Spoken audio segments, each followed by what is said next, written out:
오늘은 5월 10일 열왕기상 15장 9절부터 24절입니다. 9절입니다. 이스라엘의 여로보암 왕 제20년에 아사가 유다 왕이 되어 예루살렘에서 41년 동안 다스리니라. 그의 어머니의 이름은 마아가라 아비살롬의 딸이더라. 아사가 그의 조상 다윗과 같이 여호와 보시기에 정직하게 행하여. 이제 아비암의 아들 아사가 또 왕이 됩니다. 아비암의 아들 아사는 41년 동안 예루살렘을 다스리게 되는데 아사는 아버지 아비암을 닮지 않았어요. 여기 보니까 11절에 보니까 그의 조상 다윗과 같이 여호와 보시기에 정직하게 행했다 이렇게 표현하고 있어요. 그러니까 이 아사는 다윗을 닮은 사람인 거예요.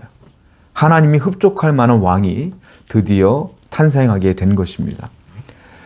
세상의 사람들은요, 왜 하나님이 아사가 하나님 보시기에 정직했느냐면 세상 사람들이 보는 기준에 맞춰 살지 않았기 때문에 그래요. 세상은요, 나를 평가하고 나를 주목하고 나에게 내 길을 인도하는 사람은 나보다 힘을 가진 어떤 사람이라고 생각해요. 직장 상사, 사장님, 회장님, 본부장님, 이런 분들이 나를 평가하고 나를 좋게 여길 때에 내 길을 인도한다고 생각합니다. 그게 사람들의 생각이죠. 그런데요, 성도는 이 아사는요, 그렇게 생각하지 않았어요.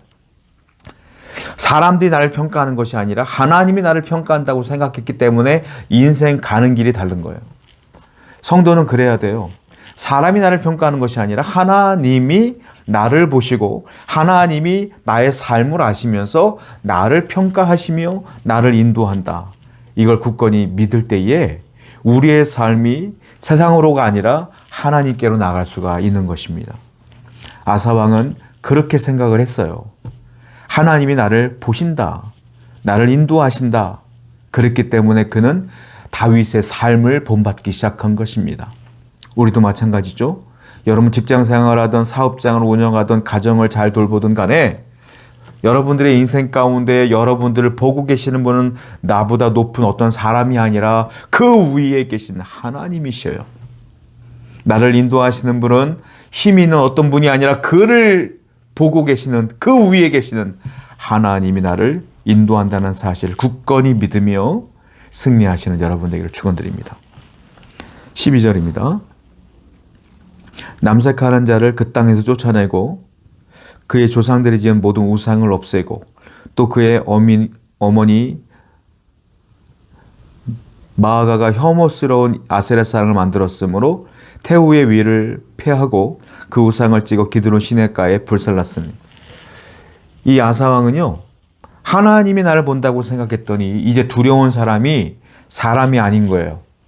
이제 두려운 분이 누굽니까? 이제 하나님이 두려운 거예요. 하나님이 두렵다 보니까 하나님이 싫어하는 것들이 이 나라에 너무 많은 거예요.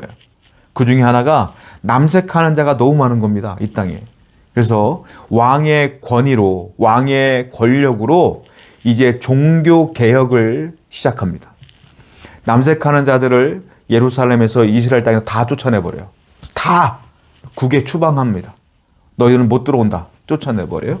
그리고 그의 조상들, 그의 아버지 아비암, 또 르호보암 이런 사람들이 만들었던 또 수많은 어머니들, 솔로몬의 그 와이프들이 많았잖아요.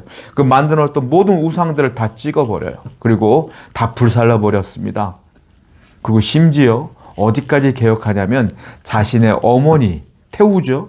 자신의 어머니도 폐위시켜버려요. 왜냐하면 그의 어머니가 아세라상을 만들었거든요. 우상을 만들었거든요. 그러니까 나라 전체적으로 우상을 다 깨뜨리는 과정 가운데 어머니마저도 그 태우에서 자리를 쫓아내버립니다. 그리고 이스라엘 전체적으로 다 클리닝 작업을 하는 거예요. 깨끗한 하나님의 영적 클리닝 작업을 깨끗하게 시도하는 것들을 보게 됩니다. 왜 그럴까요? 욕을 엄청 먹었을 겁니다. 신하들이 왕을 싫어했을 겁니다. 특별히 어머니와의 관계가 틀어졌을 겁니다. 그런데 왜 그랬을까요? 하나님이 두려우니까. 사람이 두려우면 이런 일을 못합니다. 하나님이 두려우니까 이런 일을 하는 거예요. 성도는 죄를 정리하고 성도는 말씀대로 사는 행위는 하나님의 두려워서예요. 하나님을 사랑해서도 있지만 하나님을 두려워서도 있어요. 여러분, 하나님이 나를 인도한다는 걸 믿는 사람은 여호와를 두려워할 줄 알아야 돼요. 내가 죄를 지으면 버림받을 수 있다는 두려움을 갖고 사셔야 돼요. 그래서 이 아사왕은 하나님이 두렵기 때문에 죄에 대한 것들은 모든 것들을 다 파기하고 폐기하며 없애버리기 시작한다라는 겁니다. 이러한 삶이 저 여러분 가운데 있어야 될 줄로 압니다. 14절입니다. 다만 산당은 없애지 아니하니라. 그러나 아사의 마음이 일평생 여호와 앞에 온전하였으며. 산당은 없애지 아니하였습니다. 그런데 성경은 뭐라고 표현하냐면 아사의 일생 평생의 삶이 여호와 앞에 일평생 온전하였다, 이렇게 표현하고 있어요. 평생을 하나님 앞에 정직하게 신앙으로 살았다, 이 말입니다. 온전했다는 게 무슨 말일까요? 온전했다는 것은 꾸준했다, 이 말이에요. 꾸준했다. 그러니까 이 아사가 하나님 앞에 감정이 막 복박쳐 올라갔고, 야, 우상 다 없애버려, 하나님 앞에 온전히 서야 돼 라고 말한 것이 한 10년 정도 가다 끝난 게 아니라 그럼 평생을 그렇게 살았다는 거예요. 그걸 뭐라고 표현해요? 온전하였다. 온전함은 뭐냐? 꾸준함이라 이거예요. 꾸준함. 성도의 영성은 꾸준함에서 오는 겁니다. 갑자기 은혜 받아갖고 한 열흘 잘 기도하고 묵상하다가 갑자기 시험 들어갖고 신앙생활 안 하고 묵상생활 안 하는 것은 온전한 게 아니에요. 신앙의 영성은 꾸준함에서 오는 거예요. 오늘도 기도하고 내일도 기도하고 10년 뒤에도 기도하고 돌아가시기 전날도 기도하고 오늘도 말씀을 묵상하고 내일도 묵상하고 일주일 뒤도 묵상하고 열흘 뒤에도 1년 뒤에도 계속 묵상하는 삶을 살아가는 꾸준함, 예배하고 예배가는 꾸준함, 그 꾸준함이 여러분 가운데 있기를 축복합니다. 15절입니다. 그가 그의 아버지가 성별한 것과 자기가 성별한 것을 여호와의 성전에 받들어 드렸으니 곧 은과 금과 그릇들이더라. 이 아사왕은요, 아버지 때 있었던 성별했던 금과 은, 그리고 본인이 있을 때 성별한 금과 은들을 다 모아다가 성전에 둡니다. 성전에 뒀다는 건 성전 유지 보수를 위해서 두는 거예요. 즉 하나님께 이 물질은 성별하여 드린 겁니다. 자기가 취한 게 아니라 성전에 하나님께 드린 거예요. 하나님을 인식하고 하나님을 두려워하는 자는 하나님께 드리는데 인색하지 않아요. 하나님께 마음껏 드리고 최선을 다해 드리고 하나님이 위대하신 분이라는 걸 인정하기 때문에, 내가 은혜를 주시는 분이라는 것을 내가 믿기 때문에 드리는데 하나도 아깝지 않은 거예요. 여러분, 우리가 하나님을 사랑하는지 하나님을 사랑하지 않는지는 물질을 대하는 태도에 달려 있어요. 여러분들이 갖고 있는 물질을 하나님께 과연 얼마나 드리고 사십니까? 하나님께 드리자고 말하면 시험 들었다고 교회 안 나오고 그러진 않나요? 하나님께 드리는 것이 아깝다면 여러분들이 하나님을 대하는 태도가 문제가 있는 거 아니겠어요? 여러분들에게 은혜를 많이 끼친 누군가에게 선물을 주거나 그에게 용돈을 주거나 밥을 사주는 거나 아까워요? 아깝지 않잖아요. 여러분들 부모님을 위해서 용돈 드리는 게 아까워요? 아깝지 않잖아요.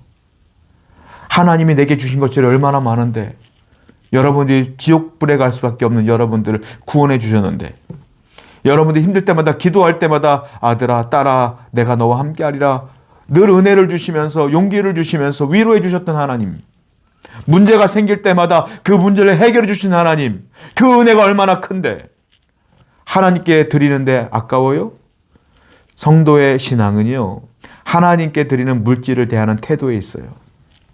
오늘도 하나님의 은혜에 감사하다면 드리는데 인색해서는 안 된다라는 겁니다. 19절이에요.